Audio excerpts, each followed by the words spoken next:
8-year-old girl stuns Donald Trump with one question. What happens next will shock you.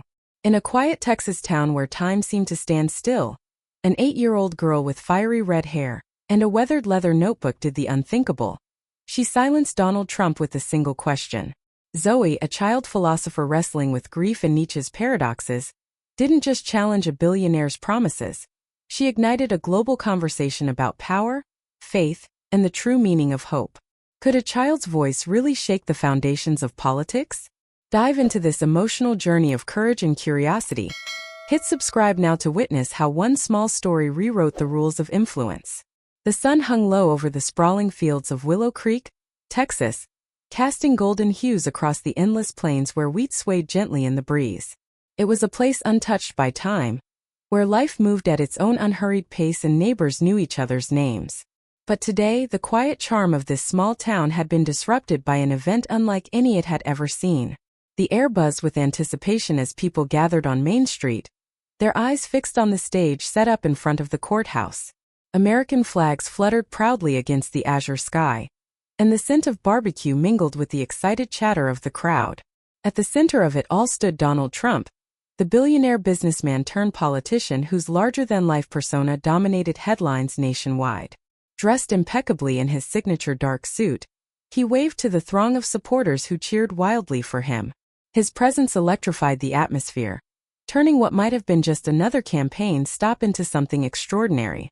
For many residents of Willow Creek, this was their first brush with national politics, a chance to see history unfold before their very eyes. Amidst the sea of fervent faces, one figure stood apart. Zoe, an 8-year-old girl with fiery red hair that seemed to catch fire under the afternoon sun, lingered near the edge of the gathering.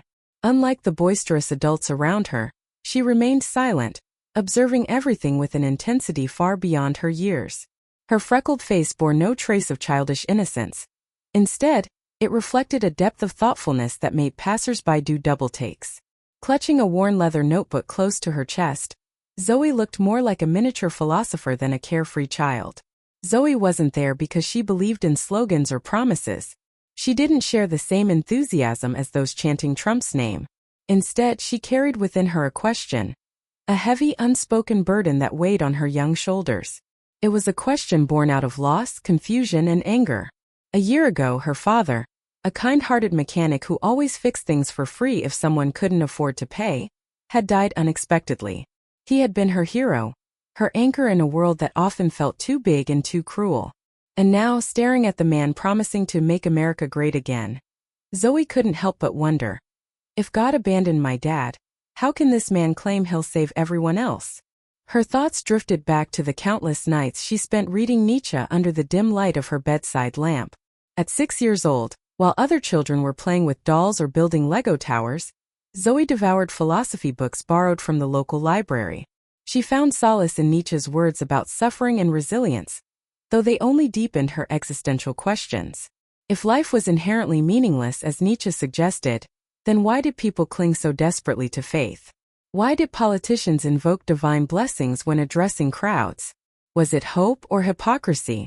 As the rally continued, Zoe's gaze shifted between the towering figure on stage and the diverse faces in the audience. There were farmers wearing dusty boots, mothers holding sleepy toddlers, teenagers snapping selfies, and elderly couples leaning on walkers. Each person came with their own dreams and struggles, yet they all shared one thing in common: hope. They wanted change. They wanted answers. But could Trump truly deliver what he promised? Suddenly, a voice inside her whispered, "What if I asked him? What if I demanded the truth?" The idea both terrified and exhilarated her. She tightened her grip on the notebook, feeling the edges dig into her palms.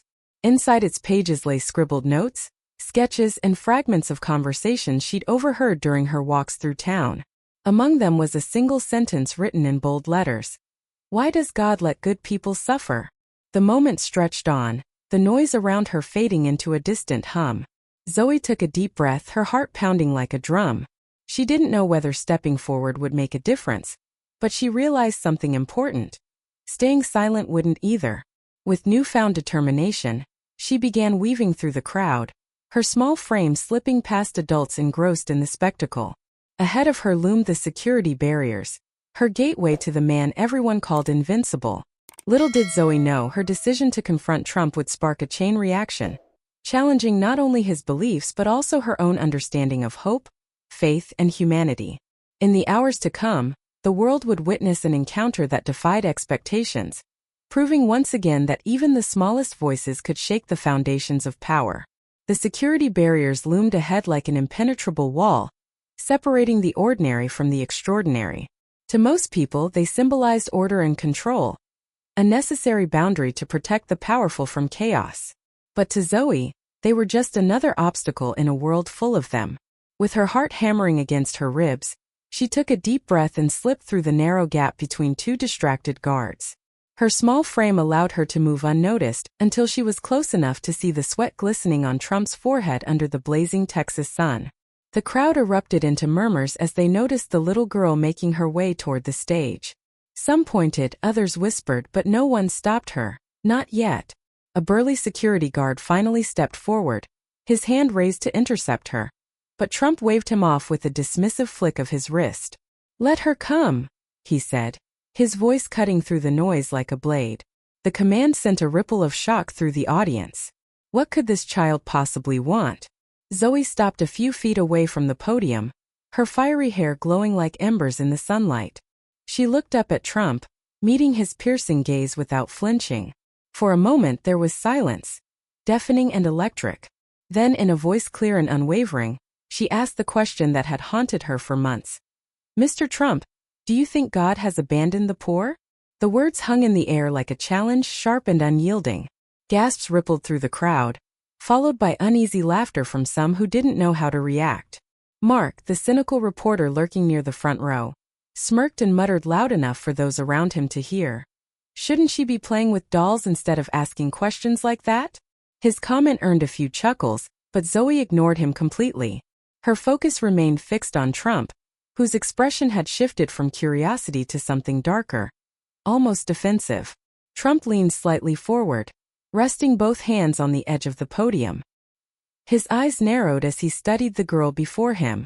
There was something unsettling about her presence, something that defied easy categorization. He wasn't used to being questioned so boldly, especially not by someone who barely reached his knees. Yet there was no mockery in her tone, no malice in her stare, only raw honesty. It unnerved him more than any insult ever could. "Go on," he said after a pause, his voice low and measured. "Ask me whatever you need to ask." Encouraged by his response, Zoe pressed further. "If God hasn't abandoned us, then why did he let my dad die? Why does he let moms work themselves sick while their kids go hungry? And if he really cares, why are you the one promising to save everyone?" Each word carried the weight of countless sleepless nights, each syllable shaped by grief and frustration. The crowd fell silent, their earlier enthusiasm replaced by discomfort. This wasn't the kind of rhetoric they expected to hear at a campaign rally. Trump straightened up, visibly taken aback. He opened his mouth to respond, but before he could speak, Zoe reached into the pocket of her dress and pulled out a tarnished coin. It was old and worn, its surface scratched from years of handling. Holding it up for everyone to see, she continued, "This is all I have left of my dad. It's my hope. My question is, do you even know what hope feels like anymore?" For the first time in years, Donald Trump found himself at a loss for words. The billionaire businessman, known for his quick wit and unshakable confidence, stood frozen under the scrutiny of an 8-year-old girl. Cameras clicked furiously as reporters scrambled to capture the surreal exchange. Mark, still skeptical but undeniably intrigued, snapped a photo of the moment when Trump hesitantly extended his hand to accept the coin. In that fleeting instant, the carefully constructed facade of invincibility cracked, revealing a man grappling with doubts he hadn't confronted in decades. As Zoe turned to leave, the crowd parted to let her pass, their expressions a mix of awe and confusion. Some clapped softly, unsure whether to applaud her bravery or mourn her loss.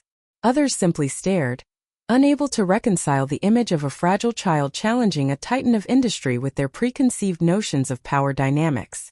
Whatever their reactions, one thing was certain. Zoe's courage had ignited something unexpected, a spark of introspection in a room filled with certainty. Little did anyone realize this encounter would ripple far beyond Willow Creek, forcing both Trump and the nation to confront uncomfortable truths about faith, privilege, and the meaning of hope itself. The air seemed to thicken as Zoe's question hung between them, sharp and unrelenting. Donald Trump stared at the little girl, his mind racing to process the weight of her words. For a man accustomed to commanding rooms with charisma and confidence, this moment felt unfamiliar, almost vulnerable. He glanced down at the tarnished coin resting in his palm, its surface scratched and worn from years of handling. It was more than just a piece of metal. It was a fragment of someone's life, a relic of hope forged in hardship. Trump cleared his throat, breaking the silence that had settled over the crowd like a heavy fog. "You're right," he began, his voice softer than usual.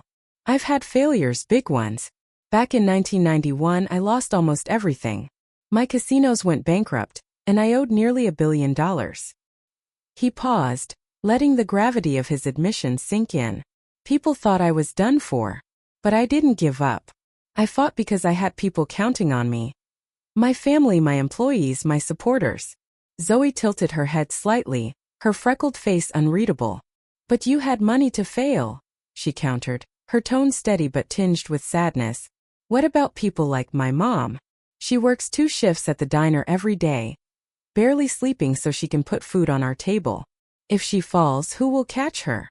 Her voice cracked ever so slightly, betraying the depth of her pain. "And when Dad died, we didn't have anyone to lean on."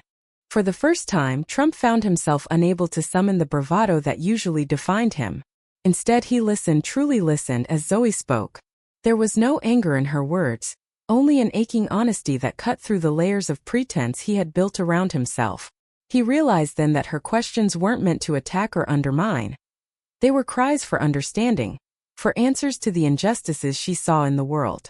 "I don't know what it's like to lose a parent," Trump admitted, surprising even himself with the sincerity in his voice. "But I do know what it means to carry something precious with you. A reminder of why you keep going." He held up the coin, examining it closely. This is your father's legacy, isn't it?" Zoe nodded, tears welling up in her eyes but refusing to fall. "It's all I have left of him," she whispered. "When he died, I felt like God had turned his back on us. Like he didn't care anymore. So I started reading books, philosophy mostly. Nietzsche said suffering gives meaning to life. But I don't think he understood how hard it is to find meaning when you're hungry or scared." Her words struck a chord deep within Trump. Despite their vast differences in age, wealth, and experience, he recognized a shared humanity in her struggle, a yearning for purpose amidst chaos. In that moment, the billionaire businessman and the 8-year-old philosopher connected on a level neither could have anticipated. "And yet," Trump said slowly, "you still ask questions. You still challenge those in power. Most adults wouldn't dare to do what you've done today." He gestured toward the crowd, many of whom were now watching intently, captivated by the exchange unfolding before them. "Why do you think that is?" Zoe hesitated, clutching her leather notebook tighter against her chest. "Because if I stop asking, who will?" she replied simply. "If no one asks, nothing changes. And maybe my dad died so I could learn to fight for others who can't fight for themselves." The simplicity of her answer stunned him. Here was a child who had endured unimaginable loss, yet refused to let bitterness consume her.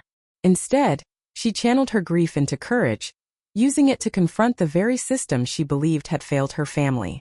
Trump felt a pang of guilt, an emotion he rarely allowed himself to acknowledge.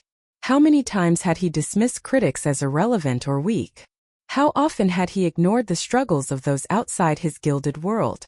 As the conversation drew to a close, Zoe reached out and gently placed her hand over his, enclosing the coin within both of their palms. "Promise me something," she said earnestly. "Promise me you'll remember this moment. Remember that hope doesn't belong to presidents or billionaires. It belongs to kids like me who dream of a better world." Trump looked at her, truly looked at her, and nodded. "I promise," he said, his voice thick with emotion.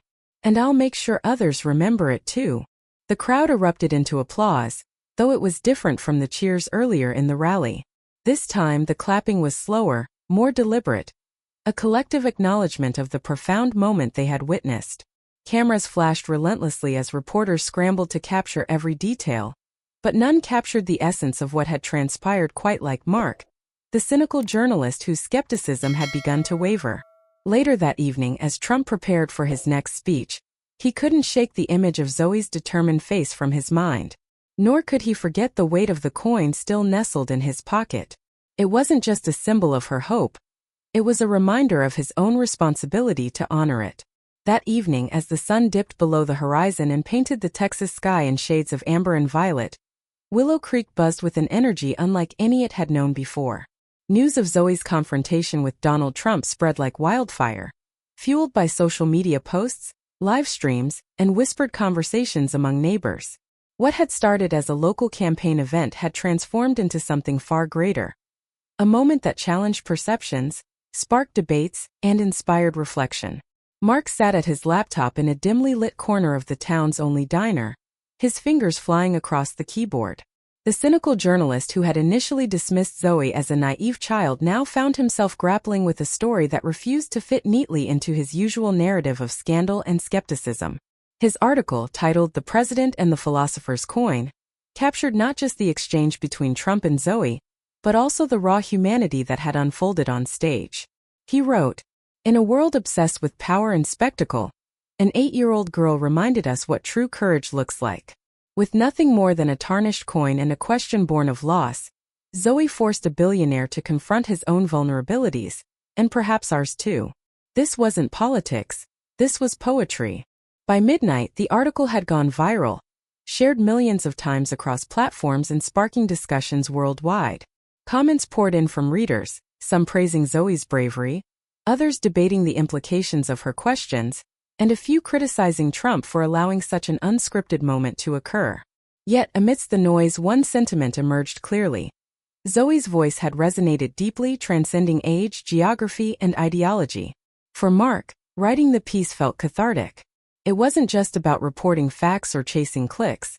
It was about capturing a truth he hadn't expected to find. As he clicked publish and leaned back in his chair, he realized something profound. Sometimes the smallest voices carry the biggest messages. And perhaps, just perhaps, the role of journalism wasn't merely to expose flaws but to illuminate hope. Meanwhile, Zoe returned home to her modest trailer on the outskirts of Willow Creek. Her mother, exhausted from another double shift at the diner, looked up in surprise when she saw her daughter smiling.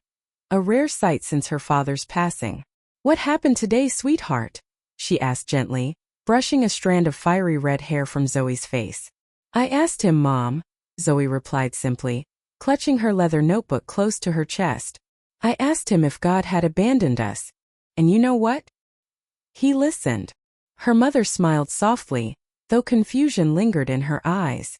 She didn't fully understand the magnitude of what had transpired, but she recognized the change in her daughter, the light that had returned to her gaze after months of darkness. For the first time in a long while, they sat together on the worn couch, talking late into the night about dreams, fears, and the possibility of a brighter future. Back at the rally site, cleanup crews worked tirelessly to dismantle the stage and remove banners emblazoned with slogans of prosperity and renewal. But the memory of Zoe's encounter lingered in the air, lingering longer than any physical remnants of the event. Volunteers and attendees alike spoke of her courage, some even vowing to take action in their own communities. A farmer who had come to support Trump decided to donate part of his harvest to a local food bank. A teacher resolved to mentor underprivileged students. Small acts, yes, but each one rooted in the belief that change begins with a single step. Donald Trump, too, couldn't escape the impact of the day. Sitting alone in his hotel room, he stared at the coin Zoe had given him, its surface catching the faint glow of the bedside lamp. He thought about her words, how they had stripped away the layers of ego and ambition he so often wore like armor.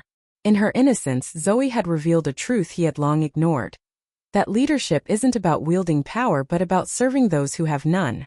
The next morning, during his follow-up speech in Austin, Trump held up the coin for everyone to see. "This belongs to a little girl named Zoe," he announced, his voice steady and sincere. "She taught me something important yesterday, that hope doesn't reside in grand gestures or empty promises. It lives in the hearts of people brave enough to ask hard questions and demand better answers."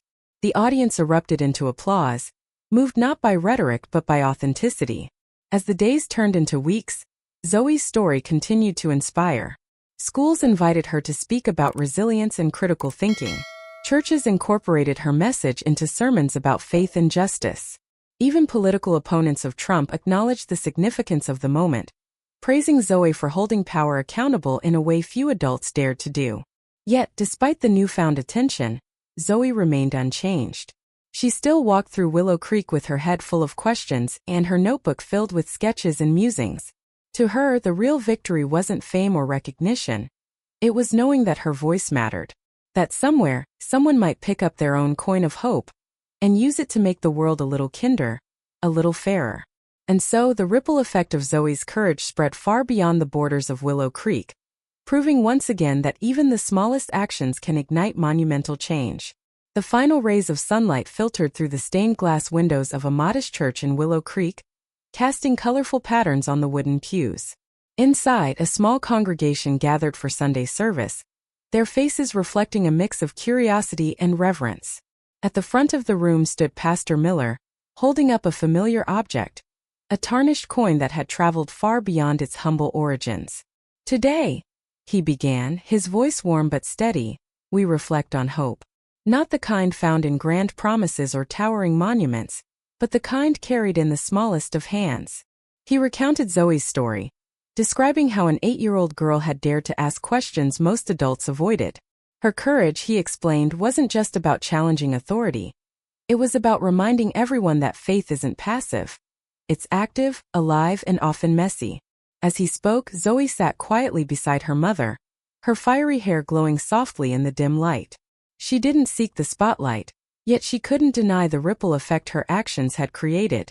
Meanwhile, miles away in Washington, D.C., Donald Trump prepared for another day of meetings and media appearances. But before stepping into the whirlwind of politics, he paused in his private office, staring at the same coin now resting on his desk. It served as a constant reminder, not of his wealth or influence, but of his responsibility. That evening, during a televised interview, he shared the story of Zoe with millions of viewers. "She taught me something I'll never forget," he admitted, his tone unusually reflective. "Hope isn't reserved for presidents or billionaires.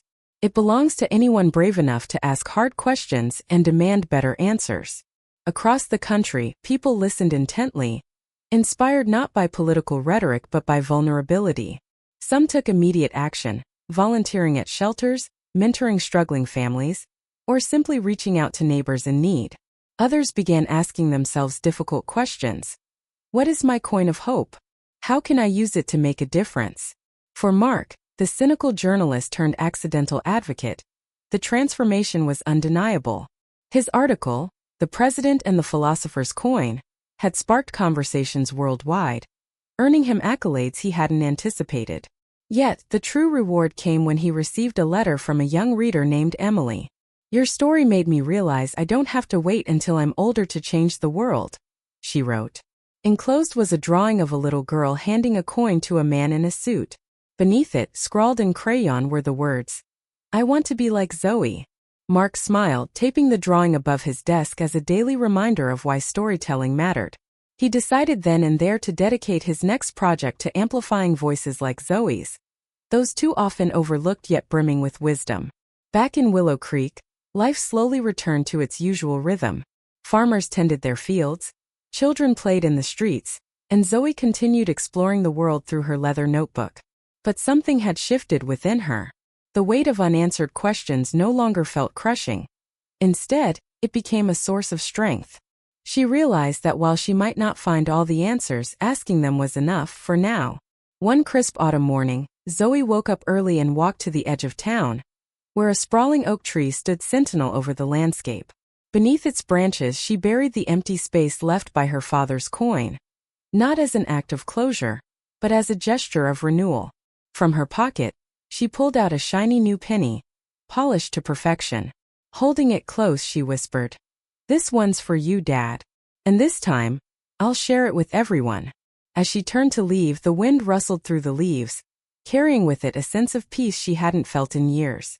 In that moment, Zoe understood what Nietzsche meant about suffering giving life meaning. Not because pain itself was noble, but because it forged resilience. And resilience, she realized, was the foundation of hope. Zoe's journey may have ended here, but yours is just beginning. Each of us carries our own coin of hope. A question, a dream, or a small act waiting to spark change. Perhaps it's speaking up when others stay silent. Perhaps it's lending a hand to someone in need. Or perhaps it's simply believing that even the smallest voices can shake the foundations of power. So I leave you with this challenge. What will you do with your coin? Will you keep it hidden? Or will you let it shine? Remember, hope doesn't belong to the powerful. It belongs to those brave enough to create it. And who knows? Maybe, just maybe, your courage will inspire someone else to take their first step toward a brighter tomorrow.